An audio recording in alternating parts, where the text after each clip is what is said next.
해당 물건은 임대 가격보다 낮은 금액으로 취득할 수가 있고 그에 따른 높은 수익률을 기대해야 되는 그런 물건이면서 거래 가격보다 또한 낮은 금액으로 안전한 투자 수익, 상당한 매매 차익까지도 기대될 수 있는 일석이조의 물건이라 할 수 있습니다. 안녕하세요. 부정임의 김인성입니다.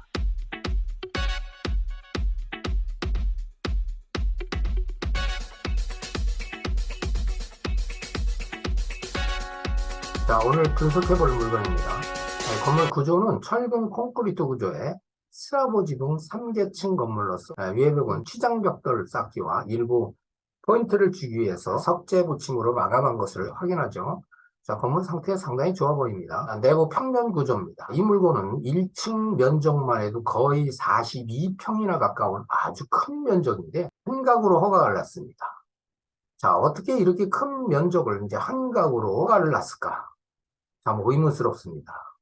다가구 주택이면 여러 가구로 만들어서 수익을 높여야 되는데 이렇게 한 가구만 허가를 냈고 사용 승인 후에 네 가구로 변경을 합니다.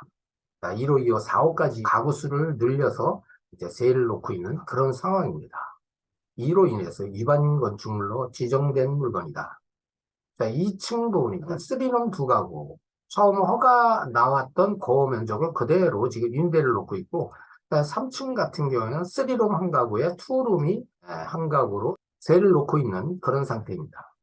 일반 건축물 관리대장을 보니까 위반 건축물로 등재되어 있는 것을 확인하는데 이 지역은 일종 일반 주거지역의 일종 지구단위 계획구입니다. 자, 우리나라 택지개발지구 내에 보통 주거지역은 거의가 일종 일반 아니면 지구단위 계획으로 묶여있습니다. 이 지구단위 계획을 묶이면 이제 가구수 제한이라든지 용도의 제한, 각 필지마다 좀 다릅니다. 같은 브록 내에 있어도 어느 필지는 한 가구밖에 허가가 안 나고 어느 필지는 세 가구, 또 다른 필지는 5가구 이렇게 필지별로 또 가구 수까지 지정해 놓을 수 있는 것이 바로 지구단위 계획입니다. 그래서 이 물건도 처음에는 가구 수 제한이 있었기 때문에 1층 부분을 한 가구만 허가를 냈다가 사용 승인을 받고 4가구로 해서 수익을 올리는 이제 물건입니다. 자, 사용 승인은 2016년 11월 아직도 신축급이죠. 이렇게 철근 콘크리트 구조로 1층에 한 가구, 2층, 3층에서 4가구에서 5가구를 허가받았는데 지금은 8가구로 임대를 놓고 있습니다. 위반 건축물로 2019년 7월 10일 얼마 안 됐네요. 가구수 증가로 인해서 위반 건축물로 지정이 됐다 하는 것이 이렇게 표기가 되어 있는데 입찰에 관심 있는 분들은 건축과의 이제 문의를 과정을 거쳐야 되겠죠. 법원 경매 정보지입니다. 사건 번호는 2022-55264 매각기일 2023년 5월 19일 수원지방법원에서 진행하는 물건으로요. 소재지는 경기도 화성시 향나무 상신리 1312-3 도로명 주소는 손계 1길 4-5번지입니다. 매각 목록을 보니까 토지 면적은 272평방미터에 32.28평, 건물 면적은 3계층에 405.61평방미터에 122.7평, 최초 매각가액이 11억 3,134만 4,900원에 시작한 물건이 이번 차수 3회차입니다. 감정가의 49%대인 5억 5,435만 9천원에 시작되는 오늘의 물건입니다. 감정평가서입니다. 감정평가 시점은 2022년 3월 31일 날 감정을 했고요. 토지 건물 제시의 건물이 포함돼서 최초 매각 가격으로 시작한 것을 감정평가서에서 확인합니다. 등기부 등본입니다.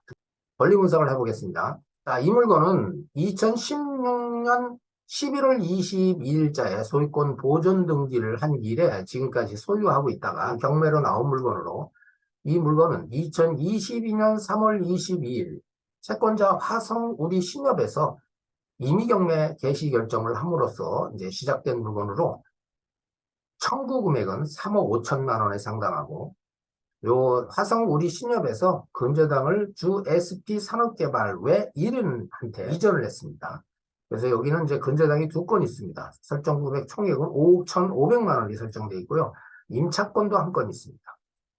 자, 말소기준 권리는 2016년 11월 22일 주 SP산업개발의 근저당권으로서 이 말소기준 권리 소멸과 동시에 해당 물건에 설정되어 있는 모든 권리 다 소멸돼서 매수인에게 인수하는 권리가 없다.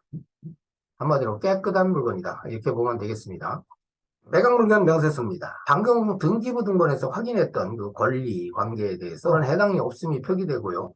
등기 외적인 권리도 인수되는 권리가 없음이 확인되고요. 여기 비거란에는 앞서 설명했던 위반 건축물에 대한 내용이 여기 이제 표기되어 있다.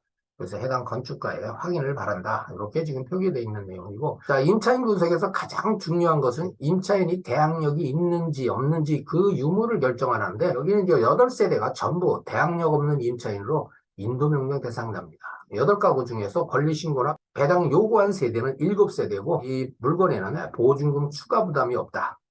한마디로 등기부등본상의 인수 권리가 없고, 또 임차인에 대한 추가로 보증금 인수도 없다. 많은 사람들이 선호하는 그런 물건이다. 이렇게 볼 수가 있죠.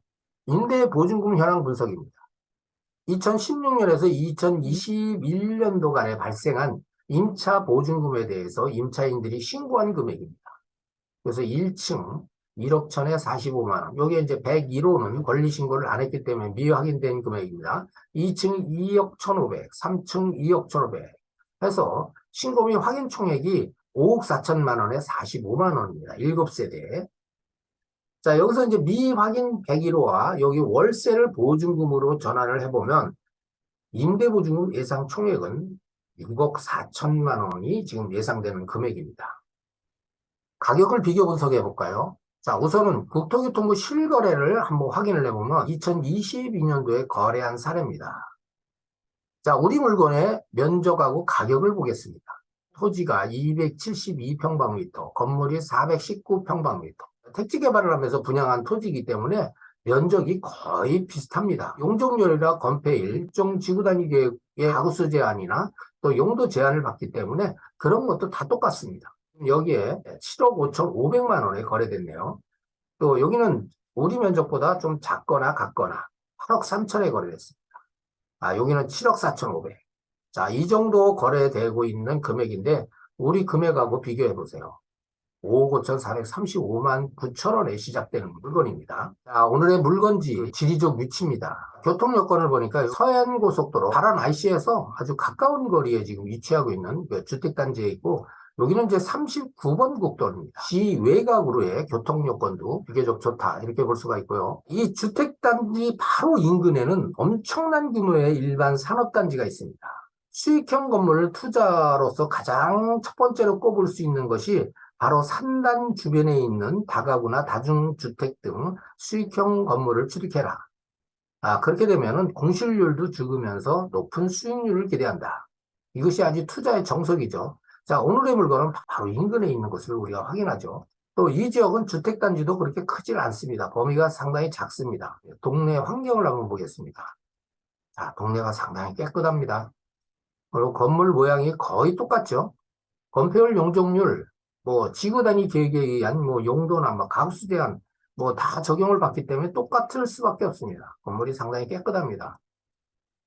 자, 빈 땅이 없네요. 다 꽉 채워져 있네요. 자, 오늘의 물건입니다. 지금 앞에 주차장도 10대 가까이 될 수가 있겠네요.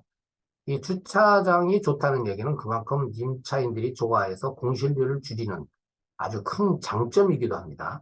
네이버에서 제공하는 매물대입니다. 오늘 소개되는 물건은 바로 이 물건이죠. 자, 9억 5천만 원이 나왔네요. 265평방미터에 378. 자, 토지 평당 기준에서 1185만 원에 나왔고, 대지 면적이 좀 작습니다. 우리보다. 보증금하고 월세 금액이 상당히 많이 나옵니다. 4억 5,100만 원에 256만 원. 바로 우리 물건 인근에 있는 것을 확인했죠. 자, 여기도 물건이 나왔습니다. 여긴 10억 5천. 역시 면적 거의 똑같죠. 여기 10억 5천. 11억.